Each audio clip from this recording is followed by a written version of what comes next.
आरोपी विष्णू बाळा पाटील, आपणाला काय बोलायचं आहे का? आपणाला काय सांगायचं आहे का? राम राम सरकार, राम राम मायबाप हो. सरकार म्हणतात आपल्याला काय बोलायचं आहे का? आपल्याला काय सांगायचं आहे का? म्हणजे जीव वाचवा असं म्हणतात. पण तुम्हाला खरं सांगू सरकार, मला जीवाची पर्वा कधीच नव्हती. मी मनात आणलं तर या क्षणाला इथून सही सलामत सुटू शकतो.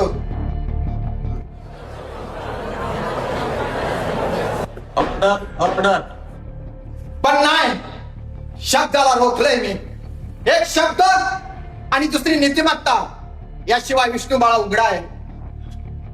तुम्ही कुणाला विचारा सरकार, ज्याला साधी चड्डीची नाडी बांधता येत नव्हती, मी त्याला कधी आरं केलं नाही, नजरेनं कधी भुई सोडली नाही. तशी शिकवणच होती. सरकार, माझ्या बंदुकीचा धाक माणसाना नव्हता, पिसाळलेला जनावरांना होता. आणि पिसाळलेली जनावर जंगलातच असतात असं नाही, आपल्या अवतीभोवती सुद्धा असतात. आणि ते जगत्यात कशासाठी? राजकारण. आणि राजकारण म्हणजे काय? तमाशा, नुसता तमाशा. रोज नवावं, कधी आमदारकीचा, कधी खासदारकीचा, कधी सोसायटीचा. माणसाच्या मनाच्या चिंध्या चिंध्या होतात. सरकार, आपल्या लोकशाहीतील एकच गोष्ट वाईट आहे. इथं लांडग्याच्या, खोकडाच्या, लबाडाच्या विचारावर किंमत आहे. आज सत्याचा विचार रटका झाला. त्याला घरात ना दारात ना देवळात कुठंच स्थळ नाही. सगळ्या रस्त्याचा विटाळ. म्हणून सरकार राग आला आणि बंदूक उचलली. पण माय बापू, आज मनात विचार येतो, कुणाला मारलं मी? चंदर कारभारी.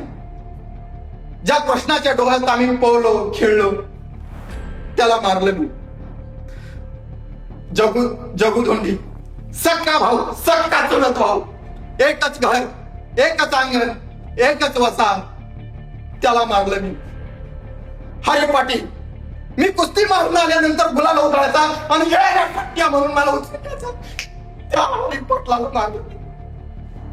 सरकार, म्हणत ते नव्हते, म्हणत मी होतो. सरकार, तुम्ही मला उद्या फाशी द्या, पण मी आज जिवंत नाही.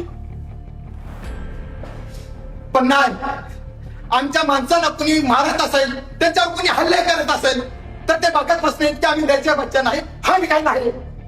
आमच्या आया बहिणीकडे कोण वाईट नजरेने बघत असेल, तर त्याला मी माफ करणार नाही. ह्या गावाचा माणूस माफ करणार नाही, या मातीतला माणूस माफ करणार नाही. सरकार, आजपर्यंत जे जे मनात कपट ठेवून आलेत, त्यांच्या आतड्याला वाघ नख लावण्याचा इतिहास या मातीचा, या महाराष्ट्राचा आहे. आणि सरकार, मीही तेच केले. मी केलेले सर्व गुन्हे मला कबूल आहेत. तुम्ही द्याल ती शिक्षा मला मंजूर आहे. राम राम सरकार, राम राम माय बाप.